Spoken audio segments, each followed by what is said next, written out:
Happy Friday. Happy Friday to you too.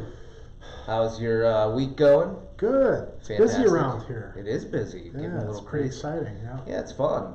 But yeah, we've got another show. This is our Vision Gap series. We've done 2 series. This is the second one, and this one's about spin-outs. Yeah. So what's that? Yeah. No. You tell me. You. He always asks me, like he's quizzing me. I know this stuff. I can do it. Go. I'll do it. I'm all right. Prove my. Tell us about spin-outs. So spin-out. What we're talking about here is we're talking about businesses that have somewhat of a traditional business model that are looking for a way that they can scale out by taking a concept, taking some internal knowledge that they have, a process, something like that, and turning that into a product that they can roll out to the marketplace. That could be their existing customers, that could be customers that are just outside of their existing customer base. Maybe it's a different price point that they don't typically go after. Maybe it's even their competition. They can roll out a service because they get their business and they can offer up a solution, something they figured out for their own business. They can now turn to their competitors and turn them into customers. So that's right. Kind of the concept. Yeah. Did I get? Yeah, I think that's great. It's really about how do you grow a scalable business, and it's hard to do that in a service company. So the opportunity is build a product and spin it out as something that you can really increase revenue at a more significant pace than expenses, which is what we're trying to do. And I think that is key to all of this, is the idea of a spin-out concept is something that has a lot more scalability than a traditional service-based 100%. business. Yeah, and so the first 2 episodes that we've done, we talked about how do you find an idea. And that was really the concept that a lot of service businesses might have an idea, but even if you do, that you want to continue that process of looking for what might be the right thing to build a product, and not to just look at one. And then the second episode, we talked about vetting. So how do you evaluate those ideas to appropriately determine, is this something that I should move forward on? And today's episode is all about understanding the market and really going in depth to understand market research and how you should take this idea that you've now vetted, but then really dive in to truly understand the market. Yeah, and this one, I love the spin-out concept because the businesses that are already in the market, right? They're already doing something in this arena. But I think this is an important little nuance, what we're going to talk about today, the market landscape, because you have to look at, in most cases, your market a little bit from a different perspective now with this product that you develop. Because typically you're going to be coming from a different angle, different approach than what your service solution offering is. Well, one of the strangest things with this episode is that we get people through here all the time that have created products. And that can be people that are, brand new, they don't have a service business, people that already have a service business. And it's funny how many have not done significant research. They pitch their idea to you, you do Google search, and you're like, have you seen this and this and this? And most of them say no. And I think it's one of those things that's weird. We're in the business, especially if you're coming from a service business. Yeah. And you've got this mentality, I understand the space, I've been in it, I already know if something exists or not. But what you don't do is really dig deep to find, are there things out there already that are, either competition, or you just need to understand the space prior to going into the process of creating features and determining your roadmap and building out a product and marketing it. And so I get so many people at our table that have not done the due diligence that they really need to, and it's kind of astounding. And I think that's one of the first things that you need to be doing, is making sure you really truly understand the marketplace before you move forward with any of the other steps. Yeah, it's a great point. Yeah, I think sometimes we're too close to things. We just 100% assume that our world, we get our world. When you're coming from things from a different perspective, there might be a blind spot that you missed, and that's what we're addressing. Totally. So let's talk about this a little bit. What we're looking at, and it's a little blown out, so we'll describe it.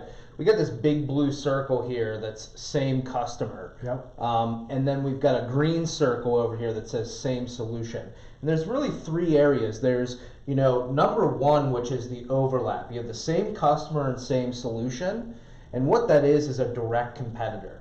And so a direct competitor is really someone that is obviously reaching out to the exact same audience that you want to target with a solution that solves the same exact problem. And so that's really that center point, that overlap of the customer and the solution.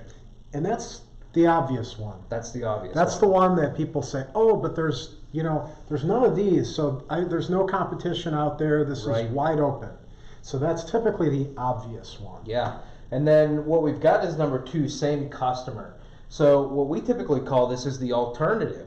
Are you targeting the same customer, but maybe you're not providing the exact same solution? So if I have an idea for a product, but maybe someone else is offering a service, or maybe they've got a product that's similar but not quite the same, but we're all targeting the same customers. And so those are really looking at those alternatives or things that are close in the space but really targeted, again, towards the exact same customers that we would. And then really the third one, same solution. So that's an indirect competitor. They've got the same exact solution, but maybe they focus on a very specific industry. Maybe they've created that product for nonprofits, and we're looking at creating it for professional services. So they may not be targeting the same customer, but the products are very similar in the problems that they solve and how they go about things. Yeah. And so it's really good to understand that landscape of all three of those: direct competitors, alternatives, and then the indirect competitors. And I'm just going to throw out there that I'm a big fan of that area of indirect competitors, looking at other industries and getting ideas. Right. And a lot of times, whatever industry you're in, there is an industry out there that is unrelated, but it's similar in nature. The way that it functions is similar to your industry. And so there's trends, there's going to be strategies and tactics that are working that aren't being done in 100%. Your industry, and you can borrow. So sometimes it's a good place to get ideas, inspiration. And I think we even mentioned that when we were talking about finding ideas, is looking out at the competitive marketplace, employees, customers, and also what's going on. But I mean, if you're going to now have an idea and do some vetting, you can't just look for the exact direct competitors. You have to look for the alternatives, and you have to look for the indirect to really understand the marketplace. There's a lot of different ways that you can do this research. So let's just kind of talk about this a little bit. And again, it's blown out, but we'll talk about these different factors and have this available for download pretty soon as well. So audience interviews is this big blue circle. Mm-hmm. That's obviously a big one. If we know that we have a certain customer base that we're going after, we want to go and talk to them and interview them. If we're coming out of a service business and creating a product, we should already have those connections. Yeah. And you get on the phone and you say, you know what, I've got this idea for something. Have you seen it before? Do you have any products like it?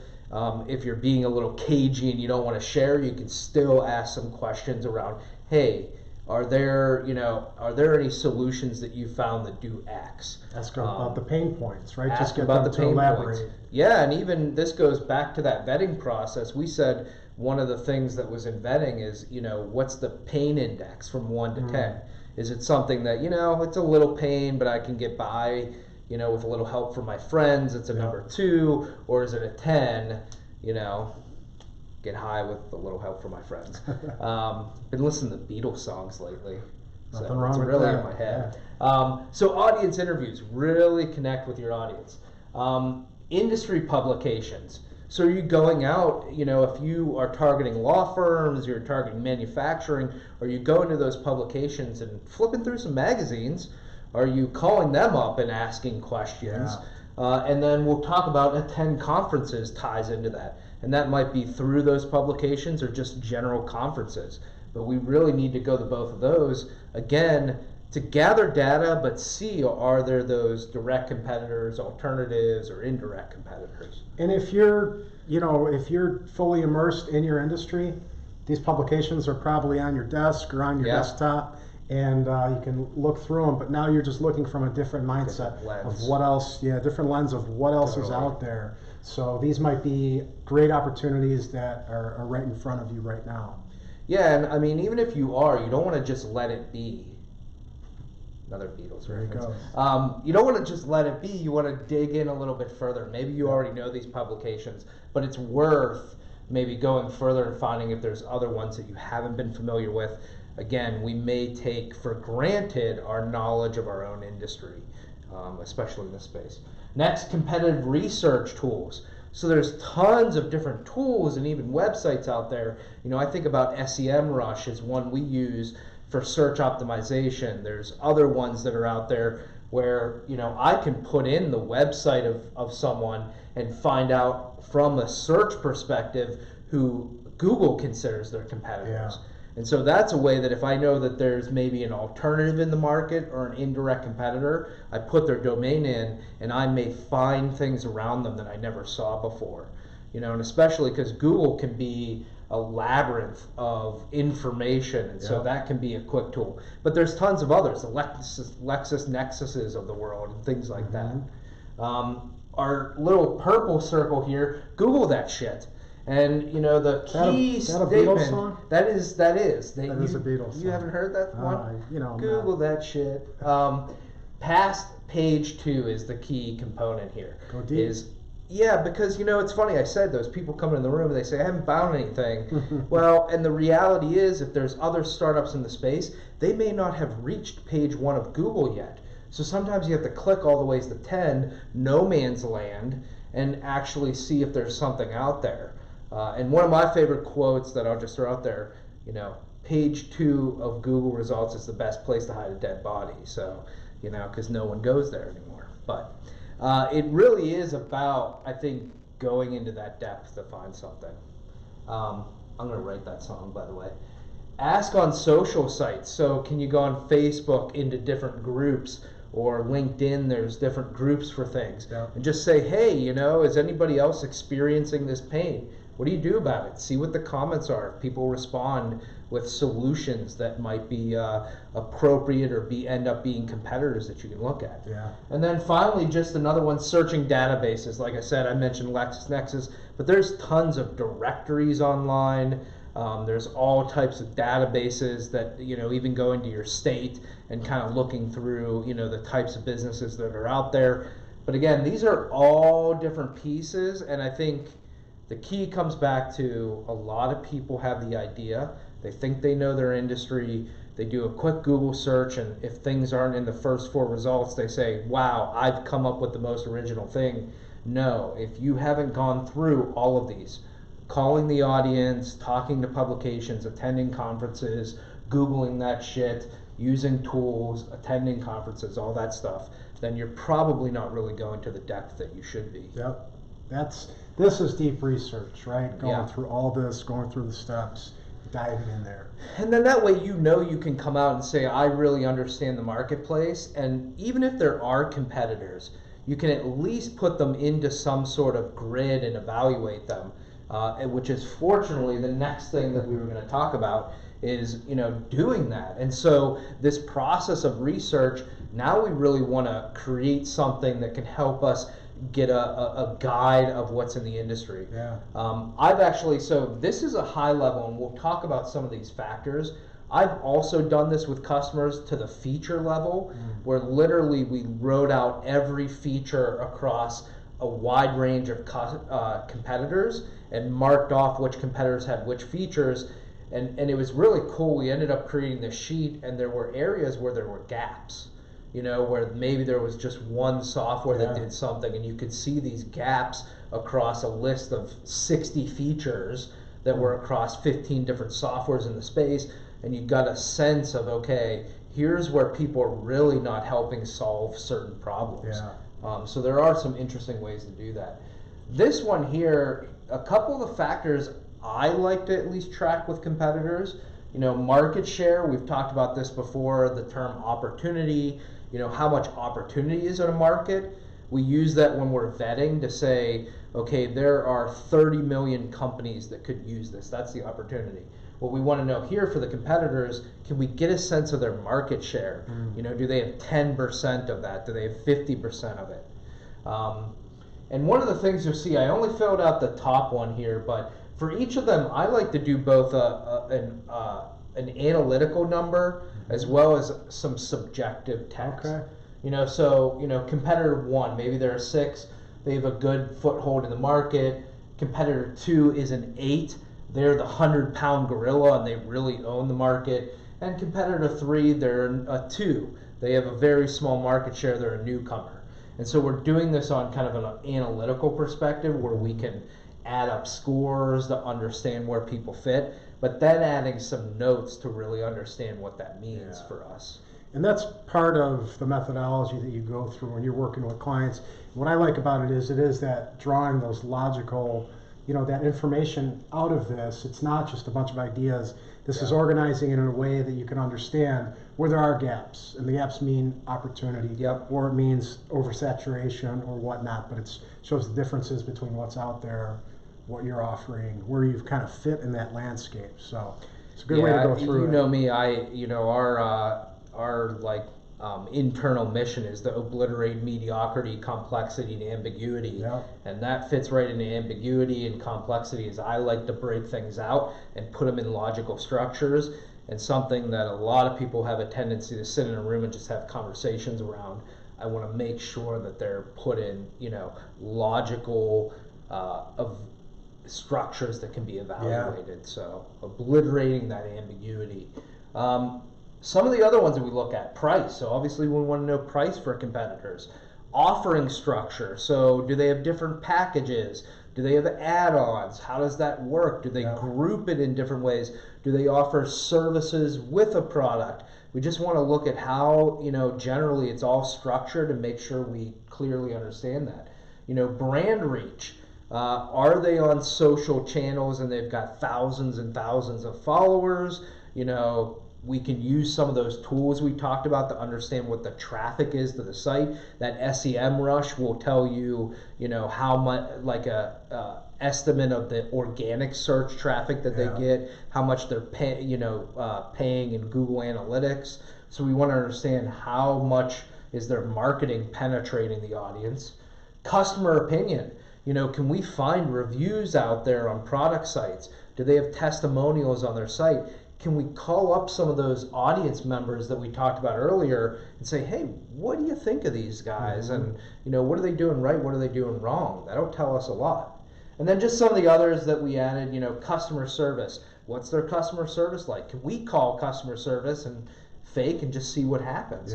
How many employees do they have? What are the target markets? Do they really narrow in to focus on certain groups? Key customers, can we glean that from their site or from other sources? And then industry leadership, do they have people on their team that are speaking at conferences and writing articles or have a background from the industry? These are all things, and there's plenty more depending on what we're evaluating that we might want to add, but these are some key ones that at least if we list our direct competitors and do this, it'll give us a much better sense of the market. And if we add alternatives and those indirect competitors too, it really gives us a sense of what's going on.